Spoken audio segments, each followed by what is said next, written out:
Jorge Luis Borges habla de las cosas como objetos, dice más o menos que son tácitos esclavos, pero Piedad Bonet les da voz. Miren ustedes, la voz de las cosas. Además de darles voz, los anima con ilustraciones. Son ilustraciones de ella. Piedad, muchas gracias. Bueno, a ti, Alberto. Yo cuando leí esta belleza del libro, dije, oiga, Piedad volvió a ser niña. Es verdad, absolutamente. Bueno, ahí soy. Una niña por un lado y una adultísima por el otro. En los poemas soy una adulta. Indudablemente. En los dibujos puedo ser la niña que fui, la niña dibujante que fui.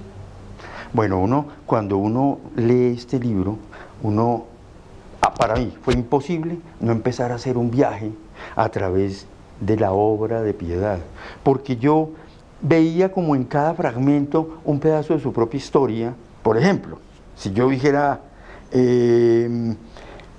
la mamá enseñándole a ella las primeras letras, las vocales, como nos lo cuenta, y por eso traje todos estos libros acá, en El prestigio de la belleza. Mira cómo nos cuentas esto. En El prestigio de la belleza, Piedad va a los dibujos asociados a las letras. Y voy a leer un fragmento muy pequeñito. En el cartoncito donde se dibujaba la E, había pintado un elefante. En el que había escrito la A, había un ángel con amplias alas. Aquella literalidad, en lugar de defraudarme, me llenó de fascinación. Una parte de mi cerebro, la más oscura, comprendió y creyó comprender uno de los misterios más apasionantes del universo, que cada cosa tangible es susceptible de ser representada por unos signos caprichosos y bellos e irreductibles. Aquí está la mamá de Piedad. Así Cuéntame el peso de tu madre en tu literatura. Pues mira, mi mamá me enseñó a leer, me enseñó disciplina también, fue muy exigente y sobre todo nos inculcó que la educación era el camino por el que íbamos a llegar lejos. Yo le debo mucho a mi mamá, pero también le debo a mi papá, porque mi papá fue el que se encargó de tener una biblioteca en casa, en un pueblo. Y mi papá era corresponsal de un periódico del colombiano, pero mi papá no había tenido una educación demasiado, ni siquiera formal, ni de ninguna manera, como se tiene en un pueblo una educación, hasta un curso de bachillerato donde ya no se pudo hacer más. Pero mi papá era un hombre como de vocación intelectual. Entonces, entre los dos hicieron esa tarea conmigo que me llevó a la poesía. Porque mi mamá me ponía a recitar, como he contado, lo cual es un espanto, ¿sí? Pero me hacían aprender poemas con los cuales yo me relacioné con la música, de la poesía, con las palabras que mi mamá me había enseñado con la lectura. Yo a los 6 años ya era una niña tremendamente lectora.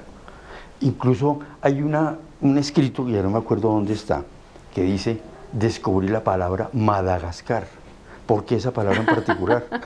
Bueno, ¿por qué? Porque yo me leía El Tesoro de la Juventud y ahí había una síntesis de Las Mil y Una Noches. Claro.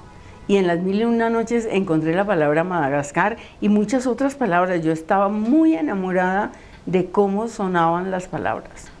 ¿Y la palabra Madagascar te llegó con ese sonido fuerte que tiene? Claro, es porque, además después cuando me preguntaban por ahí cuál es como mi palabra favorita, y tiene que ver con Madagascar, que es mar, porque mar tiene una amplitud, una sonoridad, una cuestión rotunda que te lleva pues a la imagen del mar, que fíjate que son las mismas letras y produce como la misma sonoridad. Bueno, cuando hablas de biblioteca, me acuerdo hoy mismo de La Voz de las Cosas y de la biblioteca que pintas acá, que yo me voy a atrever, si me lo permite Piedad, me voy a atrever a buscarla y mostrarla, ¿sí? Claro, yo feliz de que muestres eso que ahora está... Me toca, como esto no tiene paginación. Que ahora está público, claro, porque esos dibujos yo los hice para mí, no los hice para publicar. Aquí está la biblioteca, miren. Esta biblioteca la pintó Piedad. Yo me atrevo a pensar que esta biblioteca la cogió pintada de su imaginación y de su memoria en Amalfi, de la biblioteca del papá. ¿Qué es una biblioteca sino tiempo? No, repito porque es una pregunta. ¿Qué es una biblioteca sino tiempo? Ayer hecho presente y el futuro es el libro donde no está tu nombre. Pero me hace pensar en otra biblioteca más pequeña, la del abuelo rebelde, que tenía, según nos ha contado también Piedad, creo que fue en el libro de El prestigio de la belleza, nos habla del abuelo lector, pero lector de esa literatura que estaba negada y prohibida en los índices de los libros prohibidos de la época. Esos libros, ¿cómo la llenaron también de una rebelión a Piedad? Bueno, eres un lector excepcional. ¿Ah? ¿No? Bueno, no, a mí lo que me fascinó de los libros de mi abuelo es cuando yo quise leerlos, me dijeron, no, eso es literatura prohibida. Estaban todos en el índice, según eso. Sí. Pero pues yo creo que era Vargas Vila y un montón de gente muy normal. Claro. Pero a mí, desde que tuve razón, todo lo que era prohibido me fascinaba. Todo lo que estaba como transgrediendo un orden. Entonces, primero creció la admiración por mi abuelo. Claro. Sí, no, pues ese abuelo era una sí, maravilla. era mi abuelo materno. Ajá. ¿Mm? Y nada, simplemente me quedó la idea de que a través de los libros se podía llegar a lo prohibido. Sí. Después yo iba a buscar a Henry Miller, ¿cierto? Sí. Y a todo lo Trópico que era de Cáncer, transgresor. Trópico de Capricornio. Y mi paso muy ingenuo por lo transgresivo fue con los nadaístas. Entonces, como yo vi que se habían comido las hostias y que habían quemado los libros, pues ya empezaron a ser mis héroes. Cuando yo tenía por ahí 13, 14 años, entonces empecé a leer a los nadaístas y me peinaba con un pelo así y mi papá me decía, o sea, lo ¿qué estaba Gonzalo ahí? Arango, pues ahí así como con... así, ¿no? O sea, para diferenciarme de Una mis niña compañeras. nadaísta, una niña nadaísta. Una niña nadaísta, y mi papá me decía, como Fanny Buitrago. Esa era una condena, mi papá. Mi papá muy conservador, ¿sí? Entonces le parecía que yo ya iba por los caminos del mal. A propósito de eso, los caminos del mal, vuelvo otra vez a todos los libros. Creo que en La mujer incierta cuenta cómo el padre era un hombre absolutamente sedentario, no quería moverse de su sitio, no quería arriesgar la seguridad. La madre ella sí quería moverse por el mundo. Más audaz. Ella sí era más audaz, más quería probar mundo, ¿sí? ¿Piedad es la suma de quedarse y de irse, o es más de irse y de moverse? No, yo soy heredera exacta de mi padre. O sea, por mí fuera... Pero el padre era quietud. Por y mí Piedad fuera, no está en quietud. por mí fuera, yo estaría sentada en un escritorio o sentada en un sofá leyendo y escribiendo. Es decir, de eso me heredó mi papá, una tendencia a la quietud. Yo creo que eso es casi una genética que nos atraviesa, porque mis hermanos también son un poco de escritorio, ¿sí? Pero pues la vida me ha obligado a moverme, Sí, nada que hacer. y pues mi inteligencia me dice que si uno no se mueve, está desperdiciando la vida. Sí. Entonces yo me la paso en esa lucha tremenda porque me toca ir hacia el mundo, relacionarme con el mundo. Me gusta mucho la gente. A mí me fascina la gente. Lo que no me gusta es viajar. Ya, Lo que no me gusta es como la errancia. ya. Entonces, cuando viajo, que me toca mucho, mucho, mucho viajar, porque ahora los escritores nos convirtieron en viajeros, yo siempre agradezco mucho el momento de llegar. La llegada, que un tránsito también duro, porque es como que llegues a enfrentarte con la realidad, y también esa realidad a veces es muy pesada. Pero ya, para mí la idea de la felicidad es estar a las 3 de la tarde con un tecito, leyendo el libro que me tiene fascinada y pensando en mi próximo proyecto. O sea, Esa soy yo.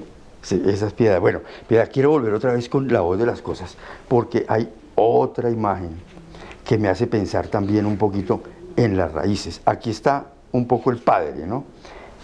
Lo veo en la corbata, porque pues yo creo que todos recordamos a nuestros papás con corbata, ¿no? Miren esta hermosura, miren esta hermosura. La corbata. Es una de las corbatas, es la única corbata que tuvo mi hijo. Ah, tu hijo. Y dice, no es el hombre disfrazado de niño, sino el niño que cumple la tarea de ser hombre. ¿Esta es la única corbata de tu hijo? Esa es la única corbata que tuvo mi hijo para su grado y Sí. para las cosas esas que le tocaban. Y de Claro. ahí, pero eso puede ser para cualquier hombre. Es el niño que le toca disfrazarse de hombre Claro que para eso es una insertarse cosa- en una sociedad que le exige un montón de cosas. De ahí viene. De ahí viene. Bueno, ese hijo aparece en los hombres de mi vida, como también aparece el padre. Pero quiero hablar primero del padre ahí. Arrancas con los domingos, acá. Esta es otra pieza muy importante de la literatura, es también fresquitico, Los hombres de mi vida. Creo que son las últimas dos producciones de Sí, Piedad, La voz de las esas cosas. son mis dos últimas publicaciones. Y Los hombres de mi vida. Aquí arrancas con los domingos. Y claro, uno se pone a pensar en los domingos. Cuando uno lee tus domingos, uno piensa en los domingos que uno vivió. Y son domingos difíciles, porque es el domingo en donde está la convivencia como concentrada. ¿Por qué empezaste con los domingos para hablar de los hombres de la vida? ¿Cómo asocias a los hombres de la vida con tus domingos? Mira, porque me ha interesado mucho el maltrato. Ujú. Pero sobre todo el mini maltrato. Yo vengo trabajando eso en los Sí. últimos años, porque es un maltrato que no se revela. O sea, hablamos de los feminicidios, hablamos de Sí. las grandes violencias, eso copa las páginas de los periódicos y los noticieros, ¿sí? Pero las mujeres recibimos a lo largo de la vida mucho mini maltrato, incluso de las parejas, ¿sí? Porque son cosas atávicas. Entonces, el domingo es un lugar de encierro. Sí, la familia bueno. se congrega, ¿no? Sí, O la pareja. la pareja. La Yo pareja. ahí pensé en la pareja. Sí. Entonces, ese no es mi padre por fortuna, porque mi padre nunca fue violento, Ujú. ¿sí? Pero el hombre que cocina el domingo, se va emborrachando, ¿sí? Puede ser en familia grande o simplemente con la pareja, ¿sí? Y lo que viene de ahí, ¿sí? Y hace mucho tiempo me interesa como la asfixia de la mujer que quiere tener alas, como en otra de mis novelas, Sí. ¿sí? Y que no, pero las pequeñas violencias, a veces tú te acomodas a ellas, porque dicen no son grandes violencias, hay que aguantar estas cositas, ¿sí? Pero eso se convierten en mortificaciones Claro. cotidianas. Entonces, los 5 primeros poemas creo que... Son de domingos. Sí, porque me pareció muy interesante digamos, la metáfora que ese poema construye, que es alrededor de la comida. Creo que estoy Sí, trabajando alrededor comer- de la comida. De comer el pollo. Sí, el tipo comiendo el pollo, desgarrando Sí. el pollo. Algunos pensaron que era mi hijo, no, nada que ver, ¿no? Yo No, pensé que en el padre, la verdad. Inicialmente, después me perdí. Después me perdí, pensé sí. en el hombre como Son hombre. poemas que han sido difíciles como de Sí. adjudicar a una figura. Yo estoy pensando en el hombre Sí.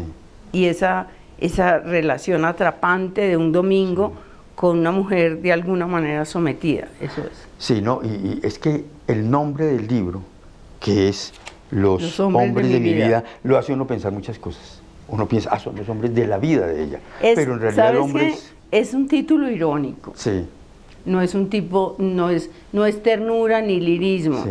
En realidad el libro nació como voy a mirar esos aspectos de la masculinidad que tanto nos hieren.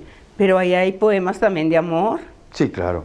pero Y hay poemas a también tu hijo. 2 poemas a mi hijo, Sí, hay un poemas a tu poema hijo. para mi padre. Sí, eso es Sí, así. y hay poemas pues que son, en realidad, hay un poema sobre una violación. Sí, Es fuerte.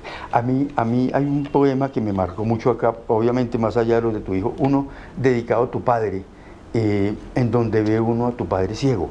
Sí. Y si me permites, leo un fragmentico pequeñito. Claro que sí. Porque es que yo quisiera hablar un poquito más de tu padre, porque me parece que tu padre es también un formador, ¿no? Pues es Sí. tu formador en últimas. Sí, Mi padre recorre el mundo de la habitación a la sala, con pasos cortos que esfuerzan una última dignidad, esquivando de memoria lo que ha estado ahí desde siempre. Todo es adentro en él porque el afuera fue cerrado con llave y cerrojo, hace ya muchos años. Lo han olvidado el sol, la lluvia y el viento. Mi padre, que es ciego y sordo y puede recitar de memoria los poemas que iluminaron su infancia, va y viene por la casa como un pez que amara los límites de su pecera, nadando en el silencio perpetuo de sus oscuridades. Ese es un poema de amor al padre impresionante. sí, porque ese es mi padre hoy. Sí. Ese es mi padre hoy que tiene 100 años, va a cumplir 100 ahora. años tu padre. Claro. Y mi madre murió el año pasado con 103. Ave María. O sea que yo sí he sido testigo de lo que es la vejez verdadera. Claro. Casi ningún ser humano tiene, digamos, esa experiencia de ver que sus padres llegan hasta la edad más límite. Mi padre completamente lúcido y pues condenado al encierro. Pero como a él le gustó siempre el encierro, es un hombre Sí. muy reconciliado con esa circunstancia y que lleva eso con mucha valentía y mucha dignidad. Qué maravilla. Y el poema es hermoso, ¿no? El poema es hermoso porque se ve al hombre en su espacio pequeño, que era el espacio que él quería en últimas, ¿no? Sí. La vida lo puso ahí. Adora la casa. Adora la casa. Quiero cerrar con los juguetes que también están acá, ¿no? Los juguetes que están en la voz de las cosas, ¿no? ¿Por qué? Ya te voy a contar por qué quiero ir con los juguetes. Se me pierde un poquito a Al ratos final aquí la están página. los juguetes. Aquí están los juguetes. Aquí están los juguetes y obviamente como un lector que va leyendo dice, ay, aquí otra vez pensó en el hijo. O pensó en ella misma también. A ver. A ras de suelo, simulando el mundo, antes del nudo, el llanto, la discordia, fuiste el pequeño Dios que a todo pone nombre. Me equivoco cuando pienso A ver, en tu hijo. yo les voy a mostrar los dibujitos. Eso, mostrémoslos que son bien. los de porque Fisher no Price. los estaba mostrando yo. Los de Fisher Price. Claro. O sea, es estos tu hijo. eran los juguetes con los que jugaron mis hijas primero y luego Daniel. Y los bautizaron, ellos les colocaban. Y los tengo ahí Ajá. porque luego mis nietas jugaron con ellos. Ajá. ¿Sí? Pero sí estoy pensando en Daniel. Claro. A ras de suelo, simulando el mundo, que es lo que hace un niño, Sí. antes del nudo, el llanto, la discordia, o sea, antes de que le llegara toda su pena, fuiste el pequeño Dios que a todo pone nombre. Porque eso es lo que un niño hace Eso es lo que cuando hace un está niño. con los juguetes, ¿no? Le pone nombre, le pone claro. circunstancia, bueno, en fin. Le genera toda una dinámica ahí interesante. Y cuando yo leí, ahí mismo dije, yo había leído un poema de hace algunos años, de Piedad, y está aquí en Los Privilegios del Olvido, dije, yo había leído un poema de Piedad donde hablaba del niño Daniel, el niño Daniel. Sí, cuando Se Daniel llama cumplió 14 años. Daniel creciendo. Sí, Y permíteme leer un fragmentico. claro. No lo leo tan bonito como lo lees tú, eso sí, pues, pero ahí intento. Con el oído del corazón oigo la música secreta de tu cuerpo, el crepitarte tus huesos creciendo, un animal poderoso que te sube en la voz, la turba de tus sueños, las mareas, que con fuerza te alejan de mi orilla. Por los rincones todos de la casa vas dejando tu antigua piel, y abrumado y espléndido descubres tu desnudez que humilla los espejos. Yo torpe y yo asustada, desde mi torre ondeo mis pañuelos. Hasta ahí voy a Sí, leer. pero Se llama mira. Ese animal triste, 1996 lo escribiste. Sí, pero entonces voy a leer yo los 4 últimos porque, Por favor. ¿sabes por qué? Sí, Porque es que este poema es premonitorio, Es premonitorio. sin por supuesto sin proponérmelo, Sí. en la mañana, Sí. en que trémulo vuelvas la cabeza para leer las cifras de aquel tiempo, un mar de sal te velará los ojos, o sea, las lágrimas, ¿no? Sí. Entonces, Daniel, y lo cuento en Lo que no tiene nombre, cuando sufrió esa crisis terrible de su enfermedad mental, que fue la que lo llevó a la muerte, Sí. me decía, mamá, yo era un niño. En el avión en que veníamos, me decía, mamá, yo era un niño. Entonces, es increíble cómo la literatura puede hacer unas cosas tan poderosas. Él siempre fue una persona normal, incluido los 10 años de enfermedad, porque él iba, venía, trabajaba, estudiaba, pintaba, ¿sí? Pero yo, una intuición poderosa por ella me hizo poner: el día que vuelvas la mirada a cuando eras niño, un mar de sal te velará los ojos. Es increíble la vida. Sí. Y es increíble la poesía. Cuando yo leí ese poema pensé que sí había una anticipación. Es una anticipación. Una anticipación impresionante. Impresionante, sí. Eso es muy doloroso. Creo que es en La mujer justa, si no me equivoco. No, sí, en La mujer justa. No es justa porque es incierta. En La mujer pero incierta. La mujer pero justa, justa. es que que me la mujer acordé, se me atravesó sí Sandor existe. Maray ahí. Sí, así es. Ojalá yo fuera la mujer justa, soy la mujer incierta. Incierta, se me atravesó otro. Mira, acá encuentra uno esas ilustraciones, esos dibujos que pintan a Piedad, niña, mirándose, pero ya con voz de adulta, por supuesto. Y uno encuentra rastros de Daniel aquí, rastros de Daniel en Los privilegios del olvido, rastros de Daniel en Los hombres de mi vida. En todos lados uno encuentra rastros de Daniel. Incluso acá hay un fragmento muy pequeñito, quiero leerlo, de uno de los poemas al hijo, y dice: te hablé de mi niñez, de tu niñez, de mi cordón umbilical. Y más abajo dice: pero tú mirabas a la tierra que comenzaba a ser tu único cielo, a la tierra de la que ya te estabas despidiendo. Cuando Piedad escribe del hijo, cuando pinta estos dibujos tan hermosos pensando en el hijo, ¿cómo es ese momento inspirador? Porque es un momento de dolor también, pero es un momento también liberador para Piedad. Sí, pero tú has hablado de una cosa muy importante, son los coletazos, ¿sí? De una pena que no desaparece nunca. Sí. Entonces, yo, después de Lo que no tiene nombre, todavía produje algunas cosas en relación con, digamos, la memoria exacta de la vida y la muerte de Daniel, pero empecé a hacer otras cosas para despegarme de ahí, pues no me quiero perpetuar en el papel de una madre o de una escritora que no quiere ser sino la madre de su hijo muerto, ¿no?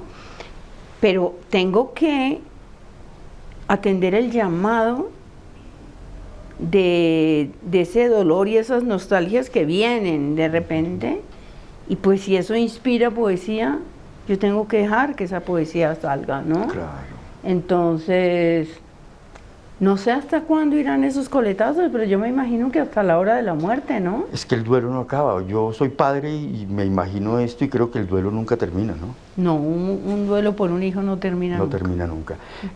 Habla Piedad en La mujer incierta, si no me equivoco, porque ya hasta se me enredan todo. Habla de el momento más horrible de su vida, por supuesto. Pero también dice, también he tenido momentos maravillosos. ¿Cuáles son esos momentos maravillosos, Piedad? ¿Para mí? Sí. Pues los momentos maravillosos fueron los nacimientos de mis hijos. Los momentos de creación me han dado, digamos, sustento y sentido a la vida. O sea, yo creo que la literatura me ha dado todo. Y ahora mis nietas. Claro. Ahora tengo 3 nietas y pongo en ellas mucha fe. Están lejos, pero digamos que yo quisiera que ellas supieran quién fui yo, todas las peleas que tuve que dar para llegar a donde estoy, a ser, digamos, no la mujer exitosa, que eso es lo que la gente ve, sino la mujer serena y la mujer, digamos, que ha hecho todo un trabajo consigo misma. Y ojalá que eso, digamos, les cree un vínculo de afecto, eso es lo que yo quisiera. Bueno, y ojalá esas nietas inspiren La Voz de las Cosas segunda parte. Porque de verdad que esto está lleno de poesía y además esas ilustraciones todas son maravillosas. Piedad, muchas gracias. No, a ti, Alberto, qué bonita entrevista. Bueno, gracias.